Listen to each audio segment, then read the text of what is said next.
Howdy, I'm known as Dimwit, the last mountain man, feared throughout the land.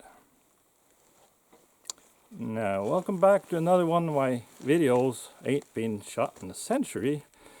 And I have a 1795 Springfield musket with me here today, or at least it used to be. They're called Charleville pattern muskets because they patterned after the French musket. And this is made in 1810, so we're talking 210 years old. But it's been converted into a civilian hunting gun, and it's been converted from a flintlock to a percussion lock. And I'll let you have a closer look.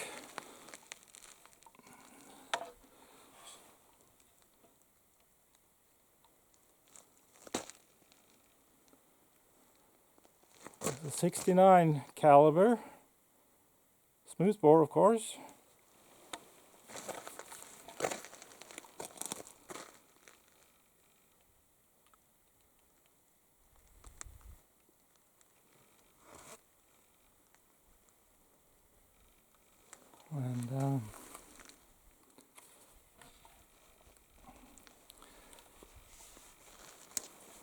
And I'm actually kind of nervous today because I have nicknamed this gun Satan because this was kind of a project gun, and it really wasn't that difficult a project, but it seemed to fight me every bit of the way, and I had to just hang it back on the wall and leave it alone for a while and get back to it. And it's just like this thing is possessed by the devil himself. So I have nicknamed it Satan. And of course, Satan is not to be trusted. So who knows? Hopefully you won't try to kill me here today. And another thing that makes me a little nervous, I've been reading up on early Springfield muskets, and when they started out, they didn't really know what they were doing, and the early guns were pretty much trashed, and they trashed them eventually. And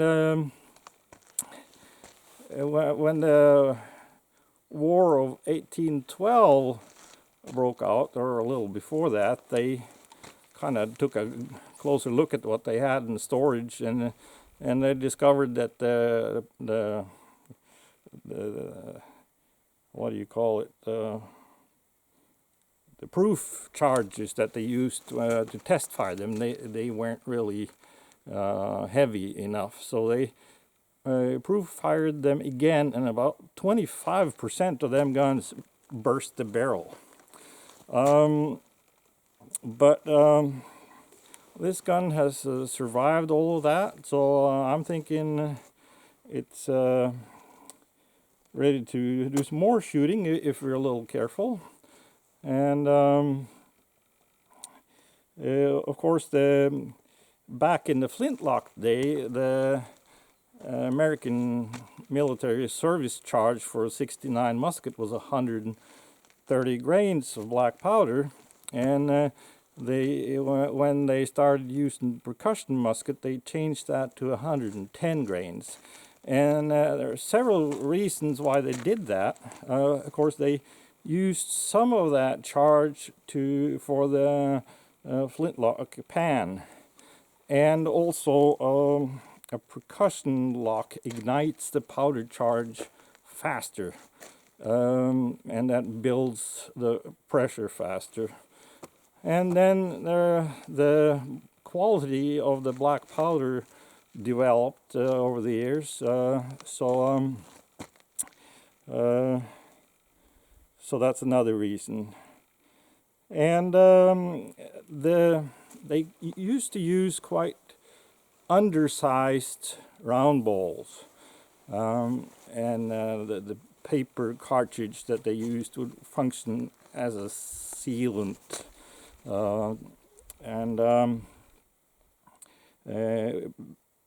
In the flintlock days, they used 64 caliber round ball in a 69 caliber gun. And when they went to percussion musket, they changed that load to 65 caliber. And I have reason to believe that they changed later on to 66.2 caliber. And that's what I'm using. And I'm not going to be using paper cartridges. I'm going to do what I always do with smooth bores, and I'm going to use unspun flax fibers tow.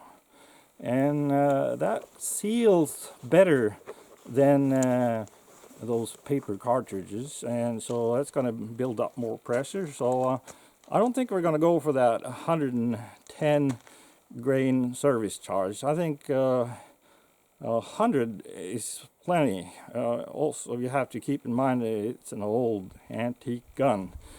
But we're not going to start with a 100 grain load. We're going to start with about 70 grains.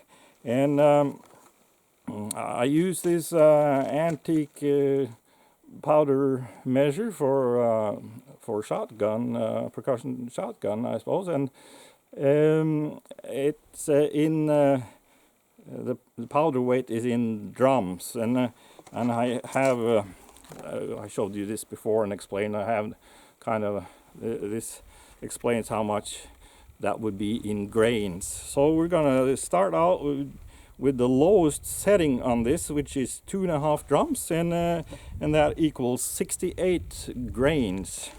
So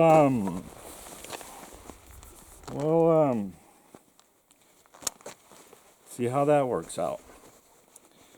210-year-old gun that has not been shot in a long time. More than a century, I suppose.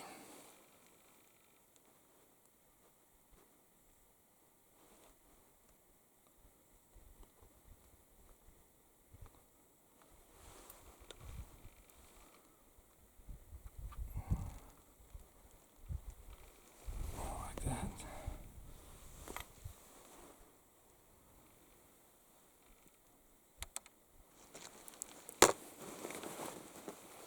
So we got the powder in. Then we'll use some of this tow, roll that into a bowl, and we'll put that down in there. It's a big bore. I think a little more wouldn't hurt.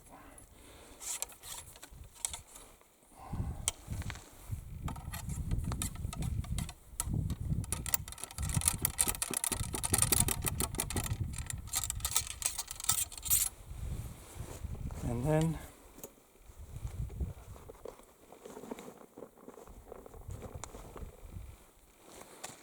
unbolt like that, drops down in there. And that's fine, that's what we want, because there's a lot of fouling going on with these black powder guns, and just because it drops down in there now, that doesn't mean it's going to do that all day.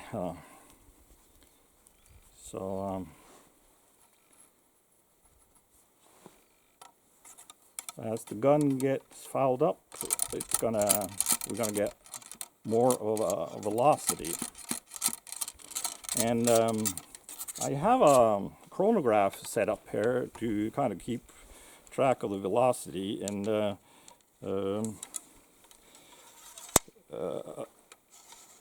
69 caliber musket would typically be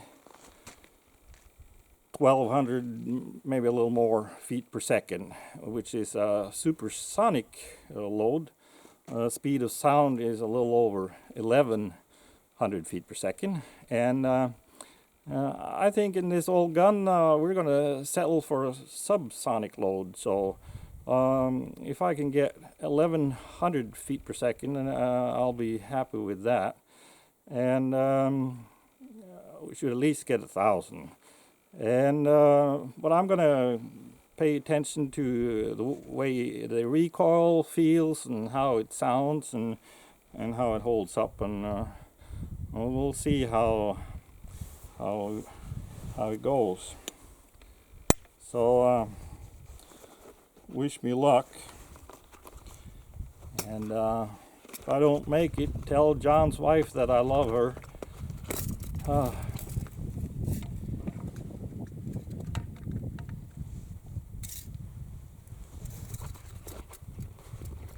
Okay. Now, ready or not.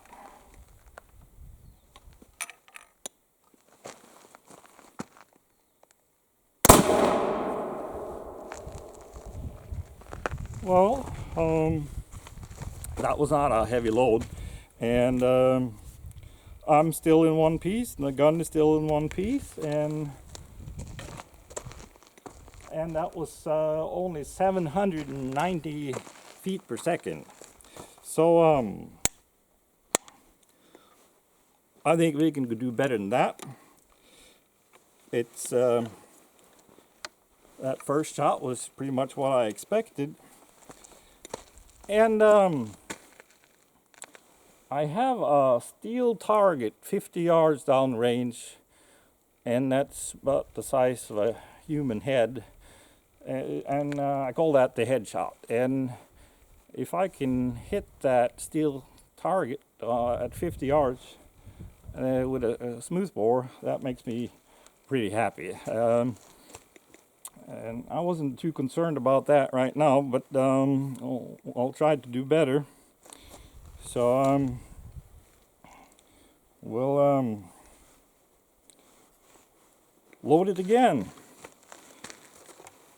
We'll go up one step to 2 3/4 drums, which is 75 grains. 2FG black powder.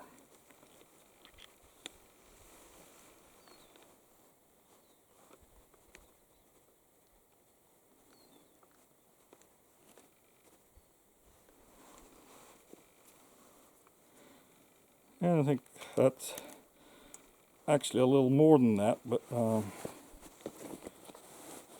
that's all right.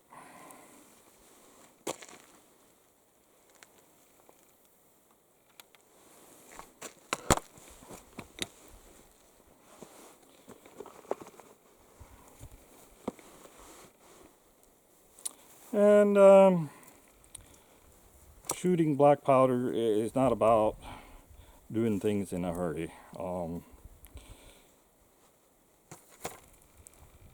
And that suits me fine. People have been telling me I'm slow all my life.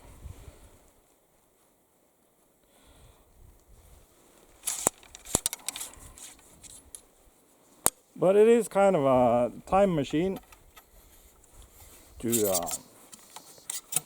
load and shoot with these old guns.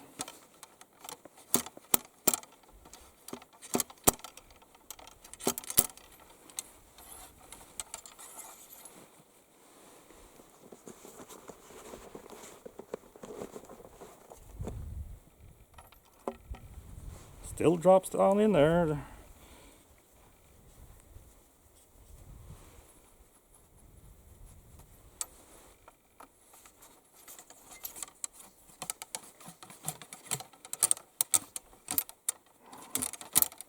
I had to make my own ramrod for this gun. The old one was missing, and as with most antique muzzle loaders, it's tapered.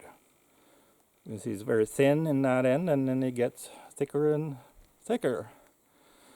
But I do like to use an even thicker end than what they used to do back in the day. I use an end that's thick enough to kind of keep the bore cleaned a little bit. It's thin enough so it won't get stuck in there, but it's probably about the same as the round bowl, or maybe even a little more. And I found that when I do it that way, I can shoot all day and then clean the gun when I get home.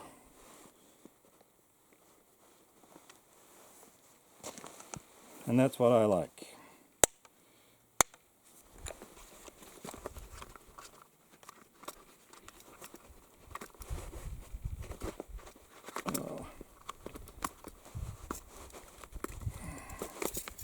Huh.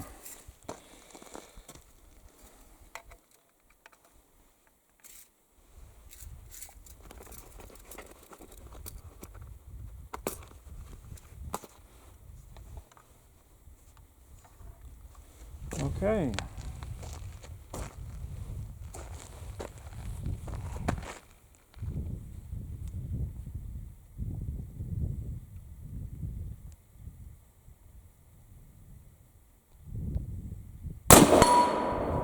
Ooh. And you heard it. That was a 50-yard headshot. And this gun it's kind of typical of the military musket. It's damn near as straight as a fence post, and it's difficult to get your eye low enough to sight properly. And so it kind of knocked me up a little bit in my cheek there. And we're getting a recoil where it's getting at least interesting to shoot it. And we got 965 feet per second, so we're closing in. And I think we're going to be able to get a decent velocity with this gun with a safe load. So that's good, but it seems like it may not be.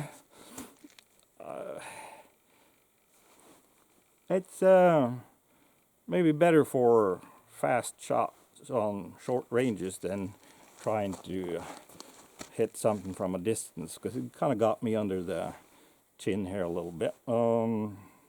Cheek. All right. So we'll keep on cranking up this powder measure, and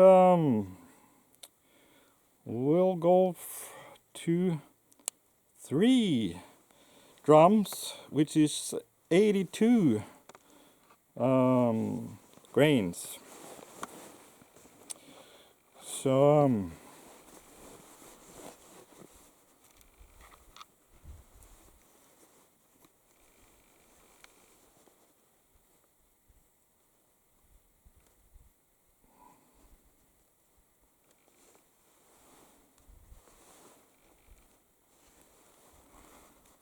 okay.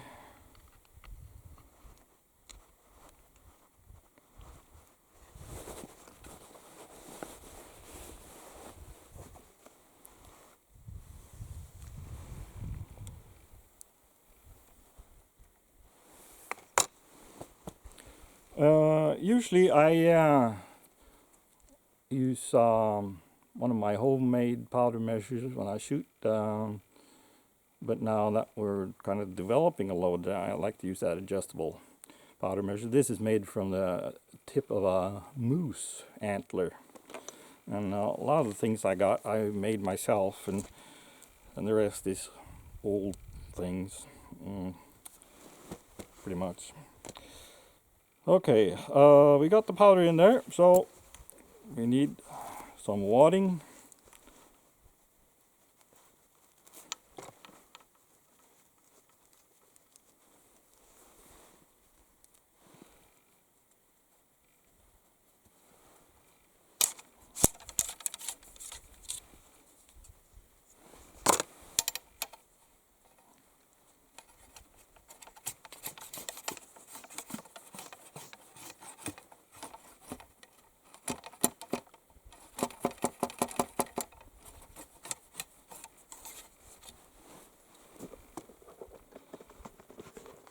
And then, of course, the round ball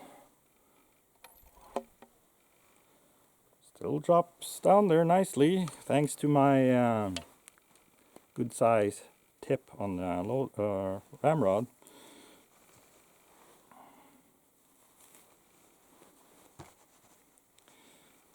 In warfare in the old days,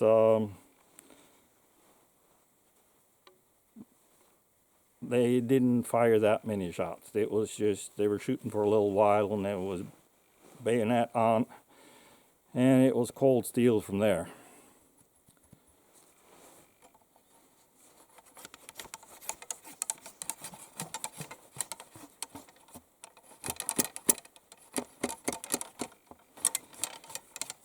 And I walk these forests, and there's all kinds of things that like to kill me. We got wolves, and we got an occasional bear, and we got wild boars moving into this territory. We never used to have that, and they can get kind of nasty. And so I only got one shot. So, but I got myself a new toy. Like this. Last resort.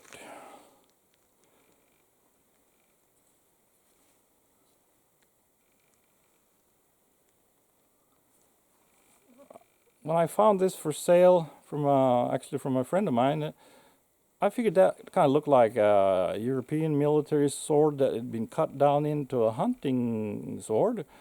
But he said it's sharpened very much in the way of a Japanese sword, and what I found out later is this actually a Japanese police sword, and they were used up until World War II. It may be as old as 1895, and you can see that 5-petal flower on there. That's the crest of the Japanese police.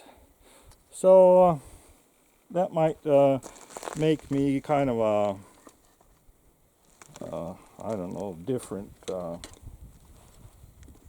mountain man, but it's sure handy. And then for things around camp, I carry a knife. So whatever happens, I'm ready for it. Okay, all we have to do now is cap it. And things are still looking good.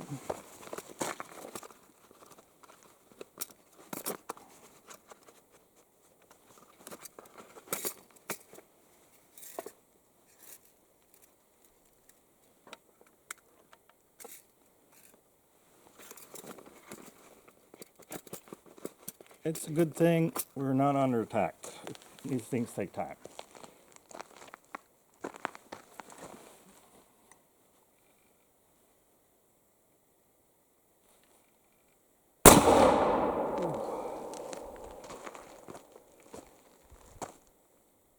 And, well, can't remember what that last shot was, but this is 937, and I actually could feel it was less recoil, and I think that had to do with how much of these flax fibers I put down there, because on the shot, not this one, but that one before, I noticed that I had maybe a little too much in there, and it really packed down in there. I had to kind of fight it to get it down in there, so that would give more resistance. So so the things like that can affect the velocity quite a bit. So, and I've seen that before when I do these things. Sometimes I go up on the amount of powder, and velocity goes down, and that's because of this. So for target shooting, it's important to be consistent and do same thing every time. When I walk these forests, and I carry something like this for self-protection against these critters. I like to have a buck and bull load, and that's one round bowl, maybe 3 buckshots, pretty good sized ones, and for a fast shot and close distance, you can't really beat that. You know, if you can't, those 3 buckshots, they kind of fan out behind that main round bowl, and if you don't get it with the big one, one of them, maybe get it one of them little ones, and that's an old military load, favorite load of George Washington during the French and Indian Wars, and it was used a lot during the American Revolutionary War, and it was even used during the American Civil War.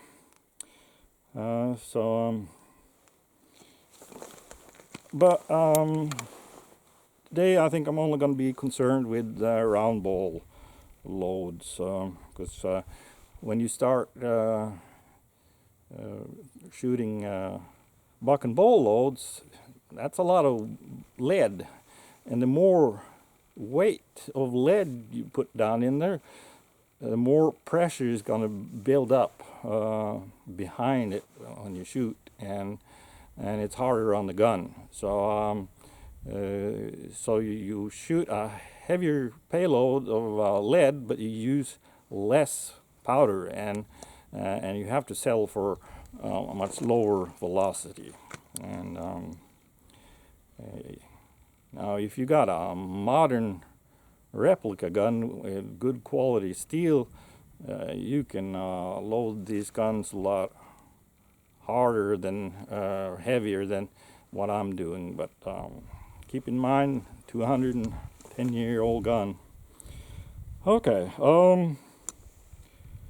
So next, 3 1/4 drums, and that equals 89. Grains, and that's what I use in a 62 caliber gun that I have, and that's serious load in that gun. And of course, this is a little bigger caliber, so it needs maybe a little more, but we're getting up there to to a load that we could use for hunting or self-defense or something like that. So this isn't kid stuff anymore.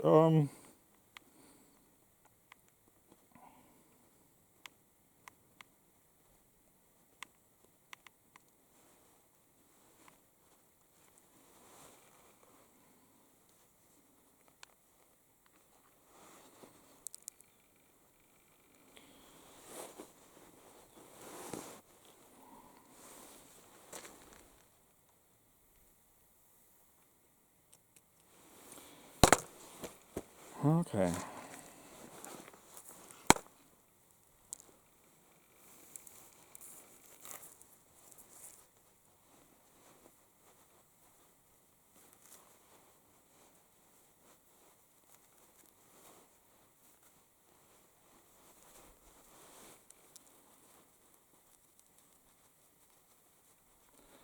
It's a nice day.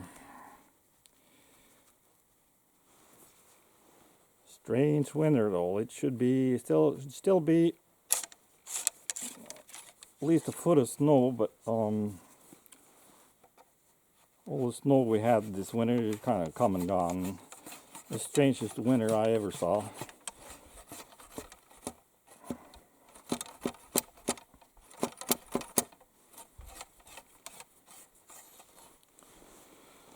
Okay.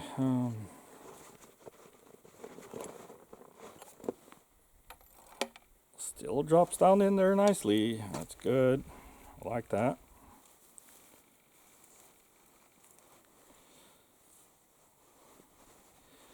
don't struggle with tight fitting balls in your smooth bore to try to achieve accuracy. Try this flax fibers instead. That'll pack nicely around the ball and seal burning powder gases and keep that round ball stabilized, traveling down the bore. And just like now, you can see it's difficult to even get that little ball of toe down in there sometimes. So it's very different than using patches or paper cartridges. With patches, you have to fight that black powder residue a lot, and you have to keep cleaning your gun while you're shooting, and I don't like that. So patched round balls are for rifles, not smooth bores. You may disagree, and that's all right.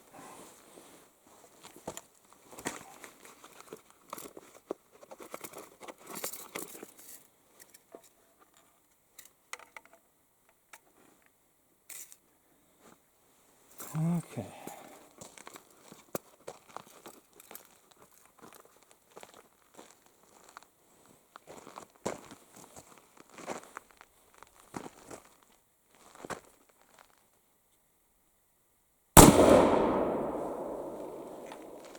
And we're over 1,000 feet per second now. That's 1,016 feet per second.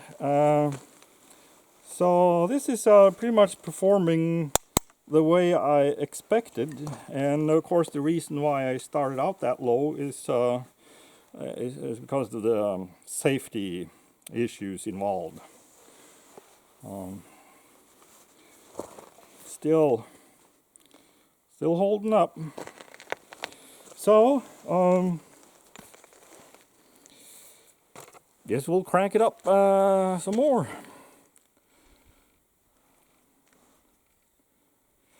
So that was 3 1/4 drums, which is 89 grains, and the next one's 3 1/2 grains, which is 96 grains.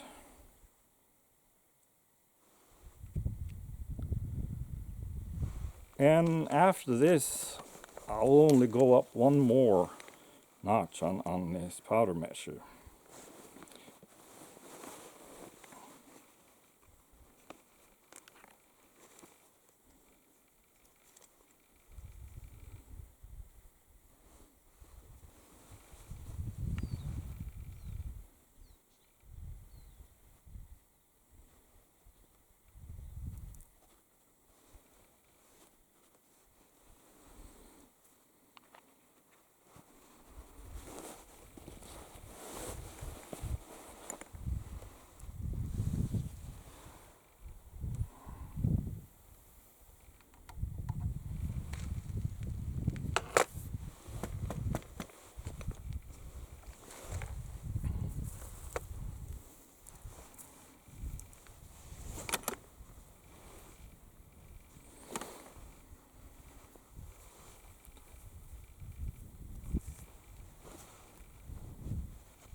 Oh, it's nice and quiet out here.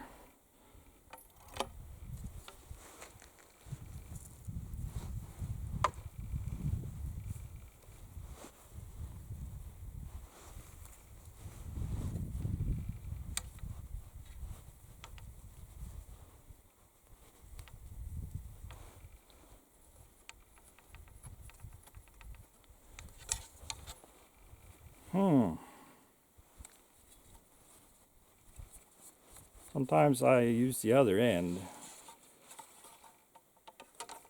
then turn it around, and that way I don't have to fight it as much going down there. Oh, now it kind of got itself tangled. I bet it comes back up again with, yeah. And it should try to kind of pack a tight bowl so you don't have too many of these loose fibers that work themselves around the end here. So, well,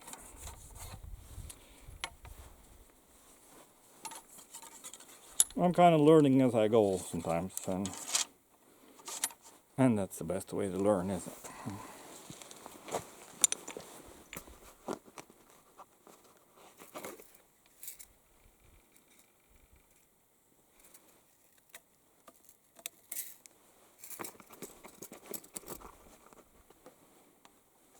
Okay.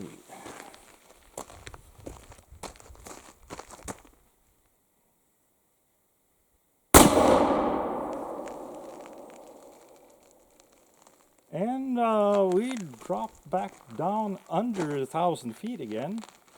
958. Okay.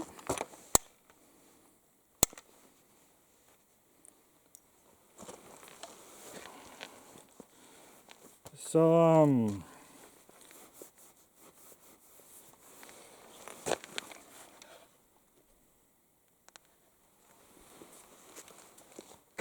we'll crank it up some more. Okay.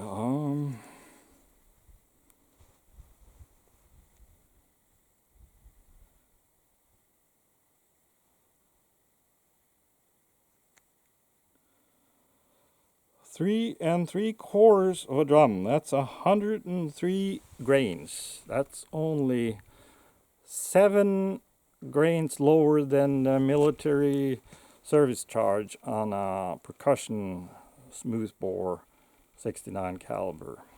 And we're using a heavier and bigger ball with less windage. That's what they call that blow-by. They call it windage. And we're using these flax fibers that seal better than that paper cartridge ever did. And a 210-year-old gun. So that's where we're going to stop.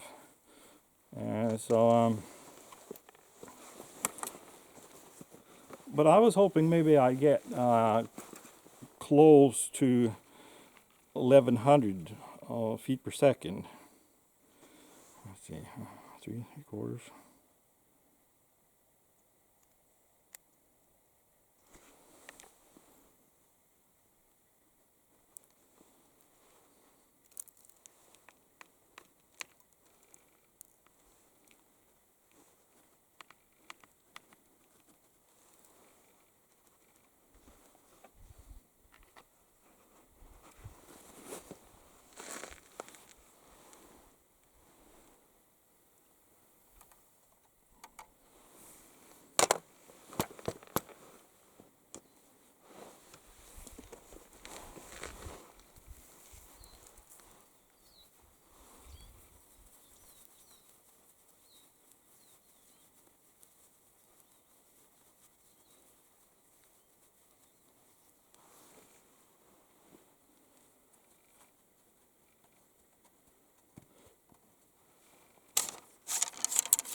Now, I keep talking and thinking about what I'm going to say and things like that. And I had to stop and think, how far did I get? So yeah.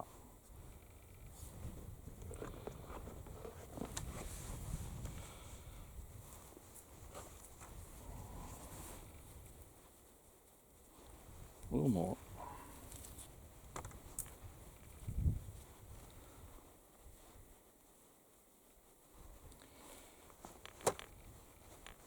Usually, I don't really like to develop a load for a gun while on camera, because you really need to focus on what you're doing. But when making these ain't been shot in a century, what's that? Videos, you really, it kind of comes with the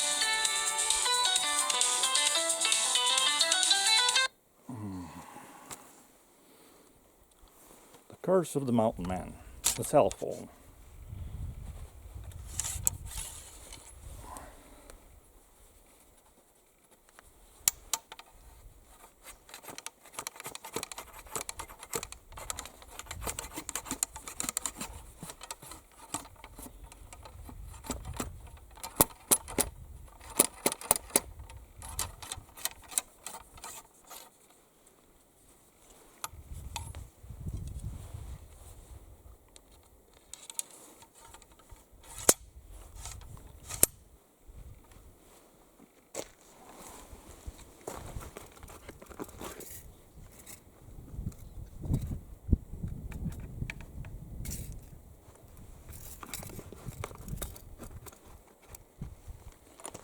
Okay, here we go.